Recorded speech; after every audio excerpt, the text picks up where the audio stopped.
I still remember the first time I joined the university basketball team. The smell of the polished wooden floor, the echoing sounds of bouncing balls, and the squeaking of sneakers against the court.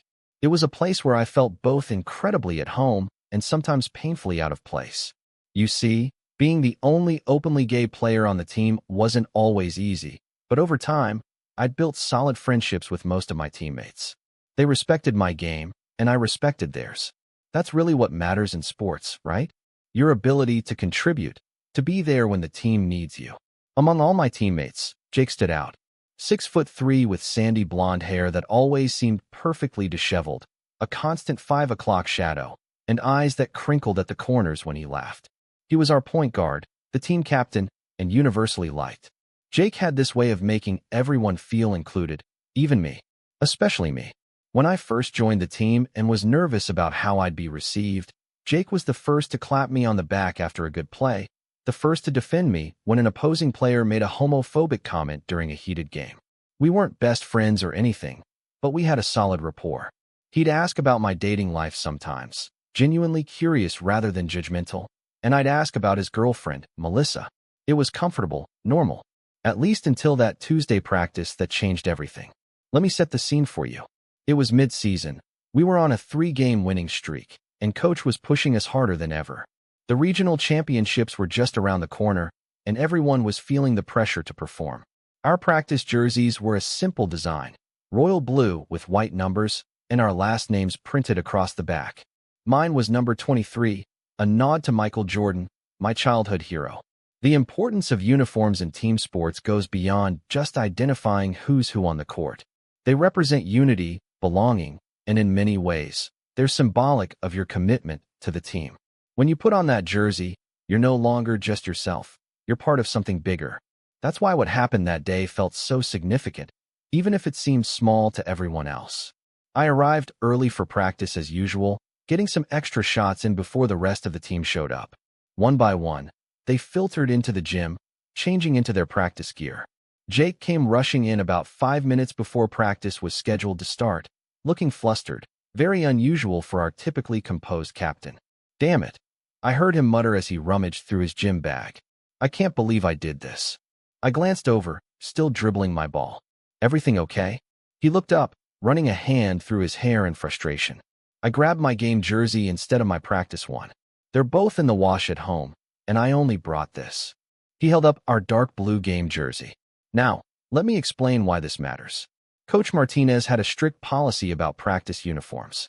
It was part of his philosophy about team discipline and preparation. Show up without your practice jersey, and you're running suicides for the entire session instead of participating in drills. With championships approaching, Jake couldn't afford to miss practice. Coach is going to kill me, Jake said, glancing at the clock. For minutes until practice. I'm not sure what made me offer. Maybe it was the panic in his eyes, or maybe it was just team solidarity. You can borrow my spare, I heard myself say. I always keep an extra in my locker. The relief on his face was immediate and genuine. Seriously? You'd be a lifesaver, man. We headed to the locker room, and I pulled out my spare jersey from my locker. It was slightly worn from previous seasons, but clean and regulation. As I handed it to him, I had a fleeting thought about how strange it would be to see someone else wearing my number, my name. But that thought was quickly replaced by the practical reality that Jake needed to get changed quickly. I turned to my locker, giving him some privacy as he quickly stripped off his t-shirt. I busied myself with adjusting my knee brace, but not before I caught a glimpse of his bare torso in my peripheral vision, tan skin stretched over well-defined muscles. It wasn't like I hadn't seen my teammates shirtless before. Locker rooms don't exactly offer much privacy. But something about knowing he was about to put on my jersey made this moment feel different. How does it look? Jake's voice pulled me from my thoughts. I turned to find him wearing my practice jersey, Rodriguez 23 stretched across his broader shoulders. The jersey fit him differently than it fit me. It was slightly tighter across his chest and shoulders, the fabric clinging in a way that emphasized his athletic build. There was something strangely intimate about seeing my name on his back. Fit's okay, I managed to say casually. Might be a little tight. He stretched his arms out, testing the fit. It's perfect, actually. Thanks again, Miguel. I owe you one. What happened next is what I still think about sometimes. Instead of heading straight out to the court, Jake lingered. He adjusted the jersey, smoothing it down, looking at himself in the small mirror on the locker room wall. There was something almost appreciative in the way he regarded his reflection, turning slightly to see how the jersey looked from different angles. "Your jersey's more broken in than mine," he commented, rubbing the fabric between his fingers. "More comfortable." I swallowed hard, trying to ignore the strange flutter in my stomach. "Yeah, I've had that one for a couple of seasons now." He met my eyes in the mirror, a small smile playing on his lips. "Rodriguez, 23. I could get used to this." The moment stretched between us, a few seconds that felt much longer. The background noise of the locker room, other players chatting, lockers slamming, shower running, seemed to fade away. It was just us, looking at each other in that small mirror, my name across his back. Coach's whistle from the gym broke the spell.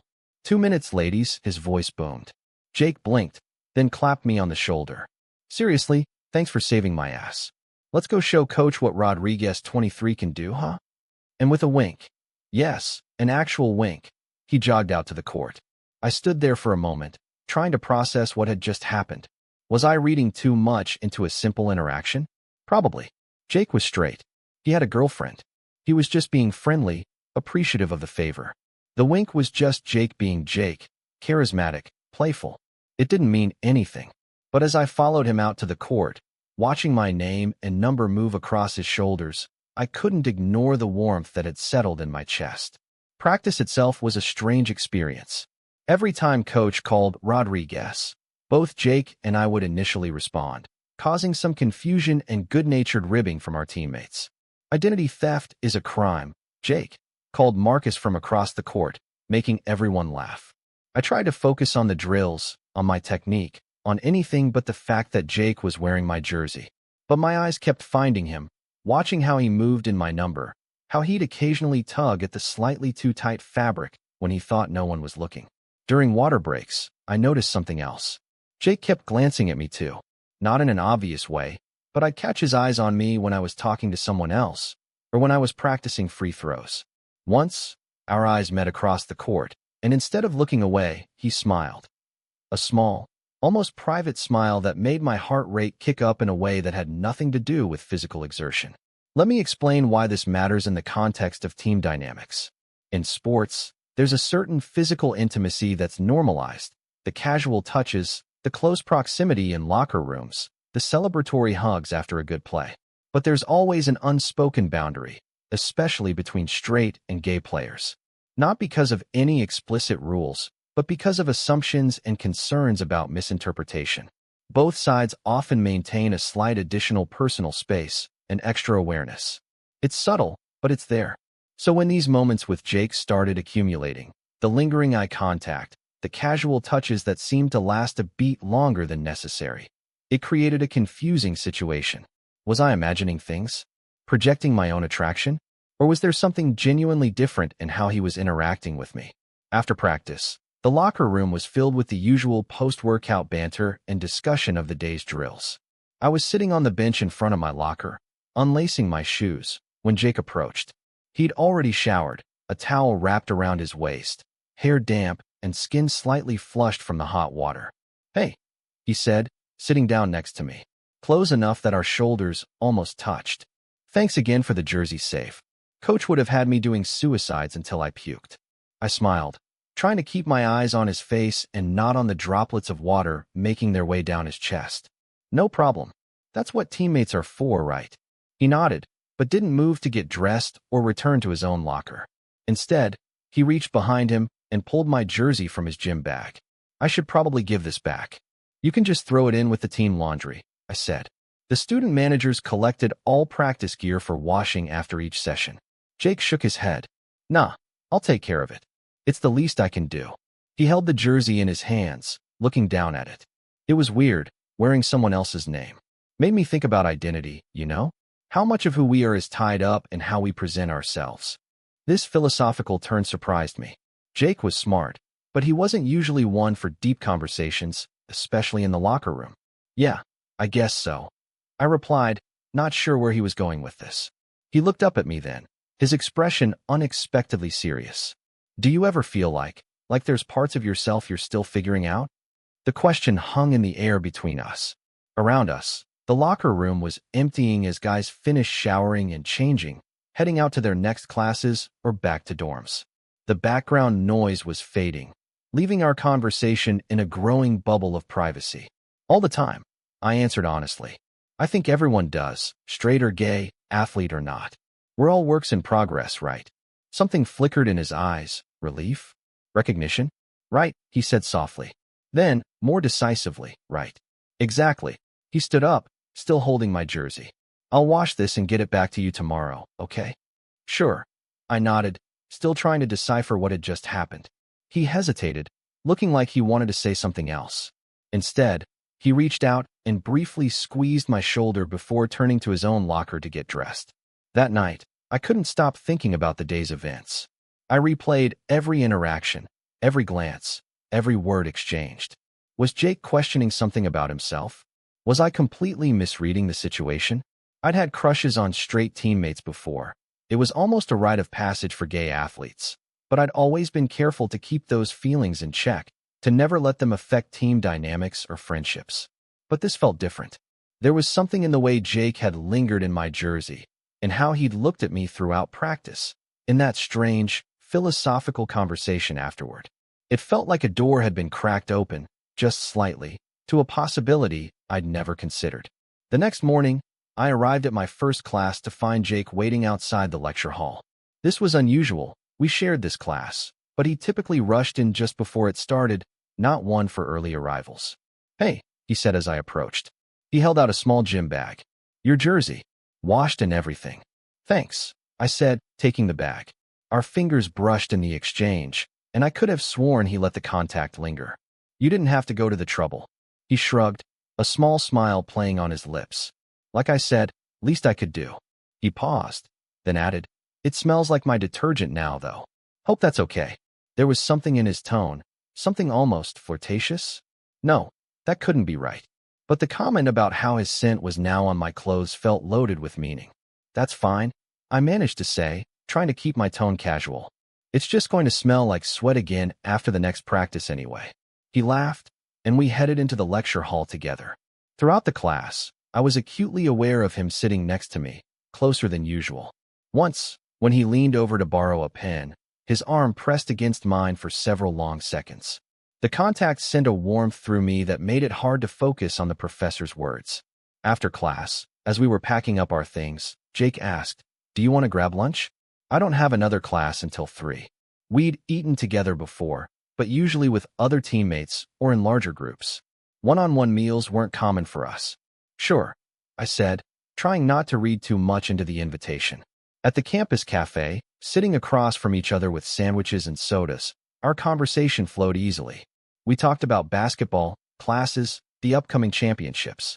But there was an undercurrent to the interaction, a tension that hadn't been there before.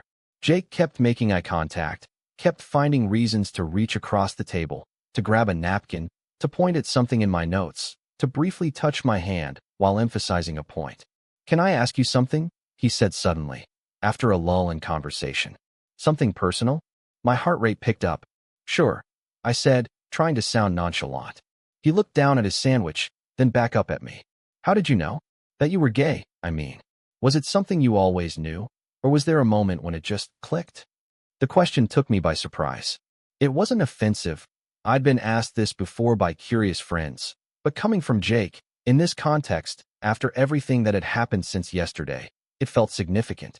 It wasn't one moment, I answered carefully. More like a series of realizations.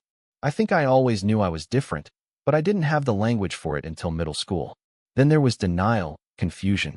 It took time to accept it, to be comfortable with it. Jake nodded, listening intently. And dating? Was that difficult? In high school and stuff? I gave a small laugh. Extremely. Small town, conservative community, star athlete. Not exactly the easiest circumstances for coming out. I had a few secret relationships, but nothing serious until college. And now, he asked, his voice dropping slightly. Are you seeing anyone now? The directness of the question made my pulse jump. No, I said. Not currently. What about you? How's Melissa? A shadow crossed his face. We broke up. About 3 weeks ago, actually. This was news to me. Jake hadn't mentioned any relationship problems, and he'd still been referring to Melissa as his girlfriend as recently as last week. I'm sorry to hear that. You didn't say anything. He shrugged, looking uncomfortable. It's still fresh. And complicated, she thinks. He trailed off, then started again. She said I needed to figure some things out. About what I want. There was a weight to his words that suggested he was telling me something important, something beyond the simple fact of his breakup. Our eyes met across the table, and for a moment, everything else in the busy cafe seemed to fade away. And are you? I asked quietly, figuring things out. A small smile touched his lips. I'm trying to. Yesterday helped, actually. Yesterday? I echoed, not sure if he was referring to borrowing my jersey or something else entirely. Wearing your jersey, he clarified. It sounds strange, but it felt like trying on a different identity for a day. Like getting a glimpse of what it might be like to be someone else. Someone more certain of who they are. The implication of his words hung in the air between us. Was he saying what I thought he was saying? That he admired my confidence in my identity? That he was questioning his own? Before I could formulate a response, Jake glanced at his watch and swore softly. I have to go. Meeting with my academic advisor in 10 minutes. He gathered his things quickly, then paused, looking at me intently. Can we talk more later? Maybe after practice. Of course, I said, still trying to process everything that had just happened. He smiled, that genuine, crinkly-eyed smile that always made my heart do a little flip. Thanks, Miguel. For everything. The jersey, the talk, just thanks. And then he was gone, leaving me sitting alone with a half-eaten sandwich and a mind racing with possibilities. The rest of the day passed in a blur of classes and distracted thoughts. By the time basketball practice rolled around, I was a bundle of nervous energy. Would things be different now? Had I completely misinterpreted our lunch conversation? When I entered the gym, Jake was already there, practicing three-pointers. He spotted me and waved, a wide smile spreading across his face. That smile told me everything I needed to know. Whatever was happening between us, it wasn't just in my imagination. Practice itself was normal on the surface. Coach ran us through drills, we scrimmaged, we worked on plays for the upcoming game. But beneath the routine, there was a new awareness between Jake and me. Small moments of connection, a congratulatory high five that turned into a brief clasp of hands, a water break spent side by side in comfortable silence, his eyes finding mine across the court after a good play. In the locker room afterward, as guys were showering and changing, Jake caught my eye and nodded slightly toward the door, a silent invitation to wait for him. I took my time getting ready, lingering until most of the team had left. Jake did the same, and eventually, we found ourselves alone in the locker room. Want to go somewhere and talk? He asked, his voice quiet despite our solitude. I nodded, not trusting myself to speak. We ended up at a small coffee shop off campus, tucked away in a corner booth where we wouldn't run into other students. With steaming cups between us, Jake finally began to open up. I've been thinking about this for a while, he admitted. About you. About me. About possibilities I never let myself consider before. My heart was pounding so hard I was sure he could hear it. What kind of possibilities? I asked, needing him to be explicit, to leave no room for misunderstanding. He took a deep breath. That maybe I'm not as straight as I've always thought. That maybe the reason none of my relationships with women have felt completely right is because there's a part of me that's attracted to men too. He met my eyes directly. To you, specifically. The confession hung in the air between us, monumental and delicate all at once. I had to be careful here, for both our sakes. How long have you felt this way? I don't know exactly. It's been gradual. But yesterday, wearing your jersey, something clicked. Like I was literally putting myself in your shoes, seeing the world from your perspective. And it felt right somehow. Like I was getting closer to an authentic part of myself. I nodded, understanding the symbolism even if it seemed unusual. Jake, questioning your sexuality is a big deal. It's not something to rush into because of one moment or one person. He reached across the table, boldly taking my hand in his. I know that, and I'm not saying I have everything figured out. I might be bisexual, or maybe this is just about you specifically. But I know what I'm feeling is real, and I wanted to be honest with you about it. The warmth of his hand on mine was distracting, making it hard to think clearly. What do you want to happen now? I asked. His thumb traced small circles on my skin. I don't know exactly. I'm not ready to make any grand announcements to the team or anything, but I'd like to explore this, whatever it is between us. Slowly. If you're interested. Was I interested? The question almost made me laugh. I'd been attracted to Jake since I first joined the team, but I'd filed those feelings away as impossible, unattainable. To have him sitting across from me now, holding my hand, and asking if I wanted to explore a relationship, it felt surreal. I am interested, I said finally. But we need to be careful. For your sake, as you figure things out. And for the team. Championships are coming up, and we can't let this affect our performance or the group dynamics. He nodded, looking relieved and excited all at once. Agreed. We take it slow, keep it private for now. See where it goes. As we left the coffee shop that evening, walking side by side back toward campus, Jake reached out and briefly took my hand, squeezing it once before letting go. It was a small gesture, hidden in the gathering dusk, but it felt monumental. The jersey incident had started something neither of us could have anticipated. A simple loan between teammates had somehow created a space for Jake to see himself differently, to consider possibilities he'd been suppressing. And for me, it had opened the door to something I'd never thought possible, a chance at a relationship with someone I'd admired from afar for so long. I don't know what the future holds for us. Jake is still exploring his identity, still coming to terms with what this means for how he sees himself. There will be challenges ahead, from team dynamics to family expectations to the broader sports culture that still struggles with LGBTQ+ acceptance. But as we walked back to campus that night, shoulders occasionally brushing, exchanging small smiles loaded with new meaning, I felt hopeful. Sometimes the most significant changes begin with the smallest moments. A forgotten jersey, a borrowed identity, a lingering glance, and suddenly, everything is different. The path ahead may not be easy, but it's one I'm ready to walk, one step at a time, with Jake beside me, whether he's wearing his own jersey or mine. Total_char_count, 18,487.